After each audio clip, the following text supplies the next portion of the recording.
Class 10 एक बार फिर से आपका ऑनलाइन क्लास में स्वागत है ना। आज फिलहाल आपके हिंदी विषय में हिंदी व्याकरण हमें पढ़ना है। हिंदी व्याकरण में आपका सभी अध्याय आपको पढ़ाया जा चुका है। आज हम फिर शुरू से इसकी पुनरावृत्ति करेंगे। शब्द और पद। शब्द और पद सुनने में बड़ा आसान लगता है कि शब्द क्या है, क्योंकि हमने तो व्याकरण काफी पहले से पढ़ा हुआ है, हमको पता है शब्द क्या है। तो एक बार फिर से हम चलते हैं। इसीलिए हमारा आज का विषय है शब्द और पद। तो आप सभी को पता है कि शब्द किसे कहते हैं। शब्द अक्षरों का सार्थक समूह शब्द कहलाता है, यह आप सभी को पता है। और पद किसे कहते हैं, आज भी बहुत सारे बच्चों को नहीं पता होगा कि पद किसे कहते हैं। कुछ बच्चे पद्य को यह समझते हैं कि यह कोई पोएट्री है। पद यानी कि कोई कविता, सूरदास के पद, मीराबाई के पद, समथिंग ऐसा। परंतु पद वह नहीं है। हम हिंदी व्याकरण पढ़ रहे हैं, वह पद्य है। वह क्या है? वह पद्य है। यानी कि यह क्या है? यह आपके साहित्य में आता है और हम पढ़ रहे हैं हिंदी व्याकरण। यानी कि हमें पढ़ना है पद। तो पद किसे कहते हैं? पद है जब कोई भी शब्द वाक्य में प्रयोग किया जाता है तो वह अपना स्वतंत्र अस्तित्व, अपनी स्वतंत्र सत्ता को खो देता है और वह पद कहलाता है। हर शब्द जो है वाक्य में किसी न किसी व्याकरणिक इकाई के आधार पर बधा होता है। शब्द जो है अपनी स्वतंत्र सत्ता रखते हैं, जैसे राम, खाना, जाना। इन शब्दों की अपनी स्वतंत्र सत्ता है। कलम, इसी प्रकार से कलम, आम, दाम। परंतु जब हम यह सारे शब्द, इन सारे शब्दों का प्रयोग जो है जब हम वाक्य में करते हैं, जैसे कि अगर मैं वाक्य में इन शब्दों का प्रयोग कुछ इस प्रकार करूं कि राम आम खाता है, खाता है, तो ये क्या हो गया? यह जो है पूरा एक वाक्य है। हम ये नहीं कह सकते कि ये शब्द है। हम ये नहीं कह सकते बिल्कुल से कि आम जो है यह क्या है? यह शब्द है, या राम जो है यह शब्द है। तब वहां पे इसका परिचय तुरंत बदल जाता है। तुरंत ही यह जो है पद का रूप ले लेता है। क्यों? क्योंकि यह एक व्याकरणिक इकाई से बंध चुका होता है और उसकी व्याकरणिक इकाई में बंधने का कारण है कि इसका प्रयोग एक वाक्य के रूप में हो रहा है, अर्थात इसकी स्वतंत्र सत्ता कोई नहीं है। यानी कि हर एक पद का एक अपना परिचय है। हर एक पद का अपना एक अलग से परिचय है व्याकरणिक इकाई के आधार पर।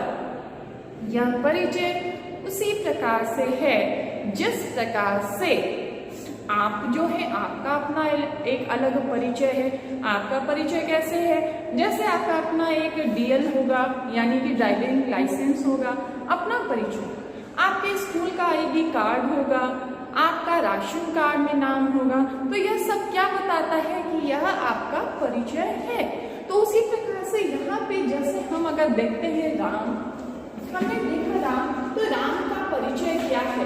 तो यहाँ पे राम जो है, सबसे पहले हम जानते हैं कि राम क्या है? राम एक संज्ञा है। ठीक, अब संज्ञा है तो यह संज्ञा कौन सी संज्ञा है? यह संज्ञा है व्यक्तिवाचक संज्ञा। ठीक, व्यक्तिवाचक संज्ञा, यह इसका अपना परिचय हो। और राम का क्या परिचय है? और राम का पुल्लिंग है। ठीक, यह पुल्लिंग है। फिर और क्या परिचय है? और परिचय यह है कि यह एक जो है एक वचन है। एक वचन है। और इसका परिचय क्या है?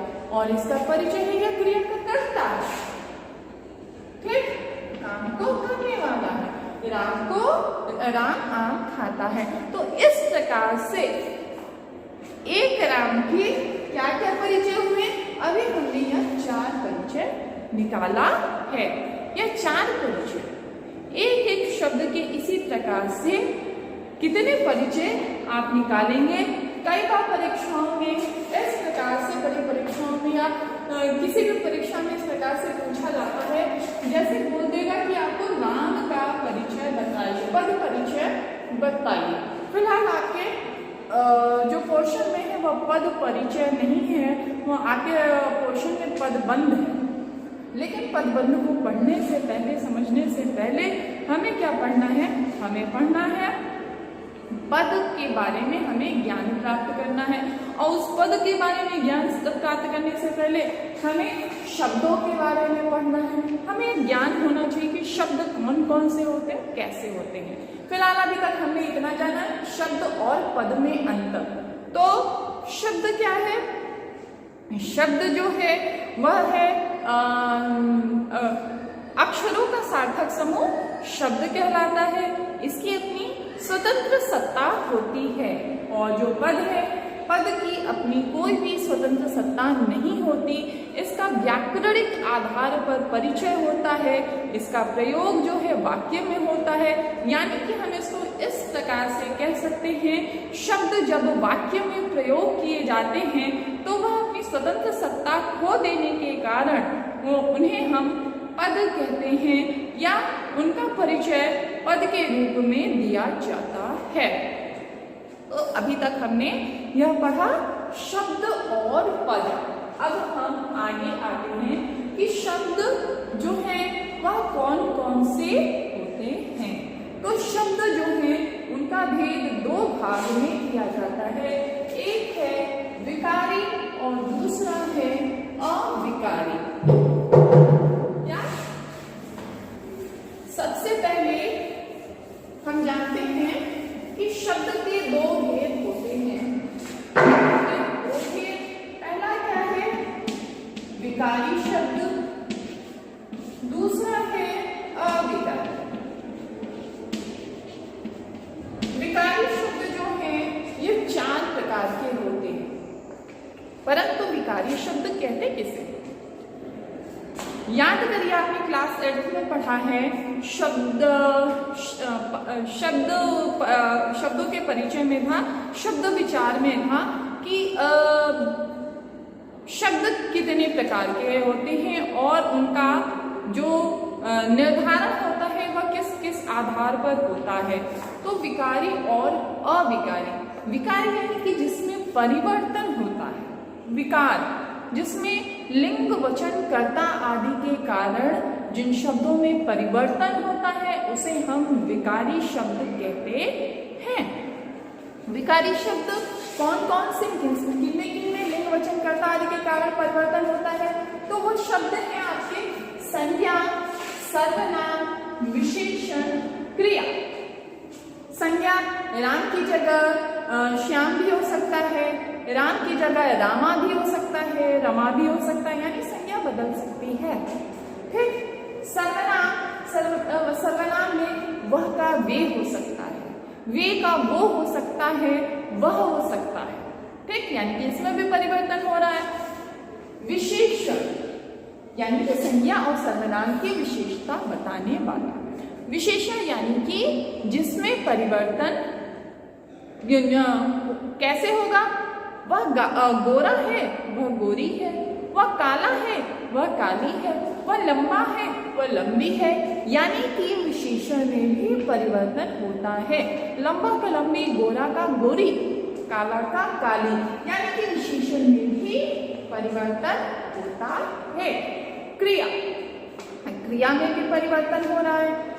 वह जा रही है, जा रही है, खा रही है, जा रहा है, खा रहा है, यानी कि परिवर्तन कहाँ पे हो रहा है? परिवर्तन क्रिया में भी हो रहा है। यानी कि जो क्रिया शब्द है वह भी विकारी शब्द है। तो बच्चों, आपको यह याद रखना होगा कि विकारी शब्द किसे कहते हैं और कौन कौन से होते हैं। विकारी शब्द जो है वह शब्द जिसमें लिंग, वचन, कर्ता आदि के कारण परिवर्तन होता है उसे हम विकारी शब्द कहते हैं। यह शब्द जो हैं 4 होते हैं, संज्ञा, सर्वनाम, विशेषण और क्रिया। अब हम आते हैं अविकारी शब्दों पर। अविकारी शब्द किसे कहते हैं? अविकारी शब्द, अविकारी यानी कि जिसमें परिवर्तन नहीं होता है, वह शब्द जो जैसे हैं वैसे ही रहते हैं। अर्थात उनका रूप हम परिवर्तित नहीं कर सकते। उनके रूप को, उनके आकार को, उनके प्रकार को में हम परिवर्तन नहीं ला सकते हैं। उन्हें हम कहते हैं अविकारी शब्द।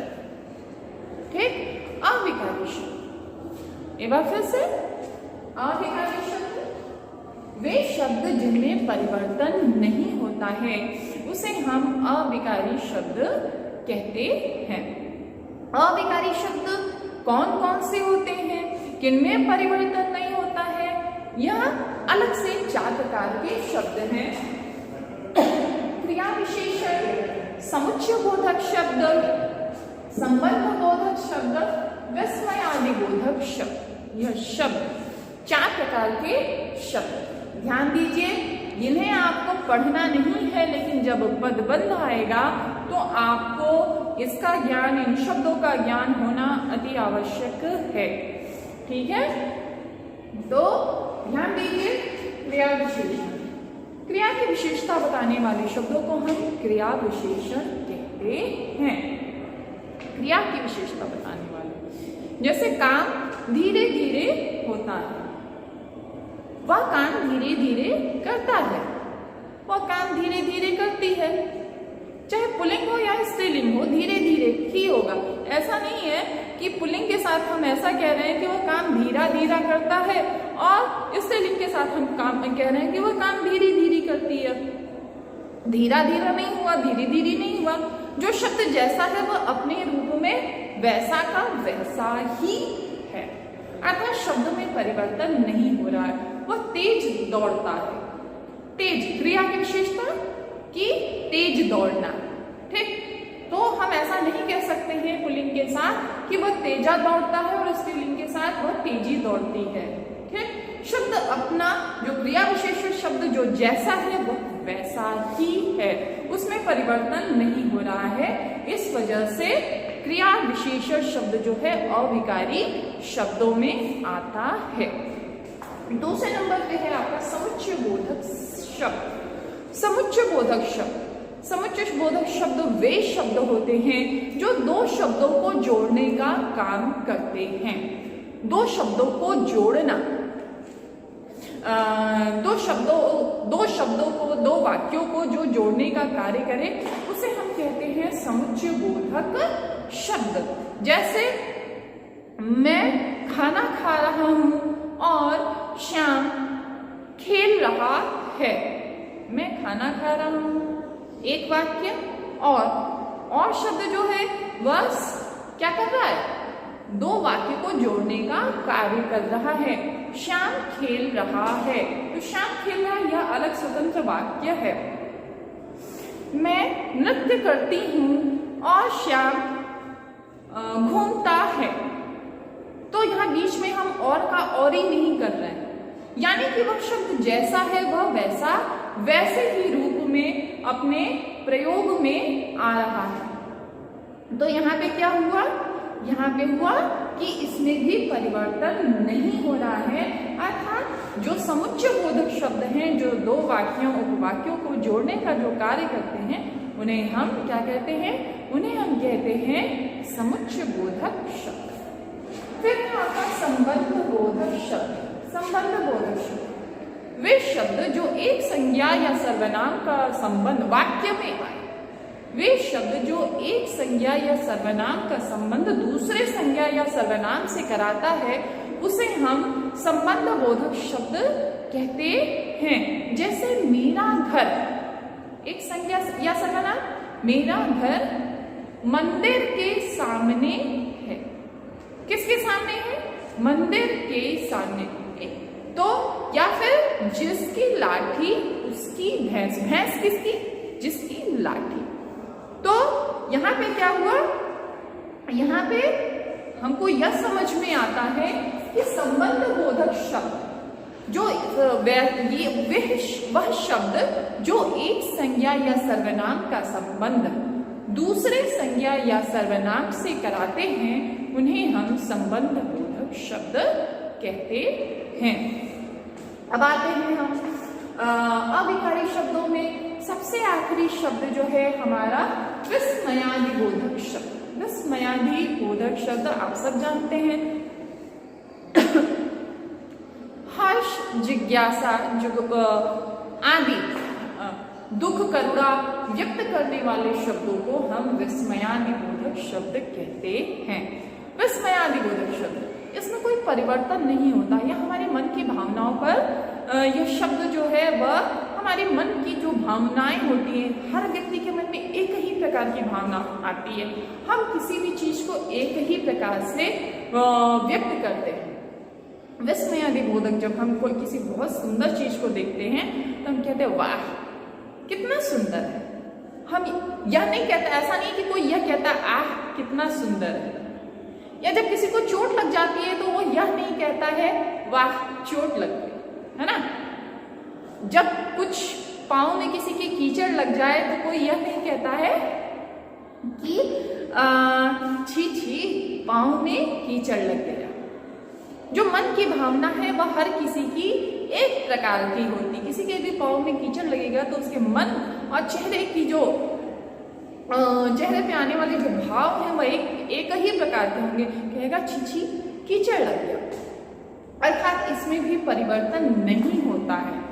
यानी कि आह की जगह वाह और वाह की जगह आह, या छी छी की जगह आह नहीं कह सकते। यानी कि विस्मयादि बोधक शब्दों में भी परिवर्तन नहीं होता है। तो ध्यान रखिए, यह अविकारी शब्द कौन कौन से हैं? यह अविकारी शब्द जो है यह चार है: क्रिया विशेषण, समुच्चय बोधक, संबंध बोधक और विस्मयादि बोधक शब्द। यह चार प्रकार के शब्द जो हैं यह अविकारी शब्द हैं, यानी कि जिसमें परिवर्तन नहीं होता है, इसे हम कहते हैं अविकारी शब्द। तो आप सबको जिस पदबंध जो आपकी परीक्षा में आएगा उसके लिए बच्चों आपको इसका ज्ञान होना बहुत ही आवश्यक है। तो उससे पहले आप इसका अध्ययन करें, और अभी जितना बताया है अगर इसमें कोई समस्या आई है तो आप अवश्य उसे पूछें।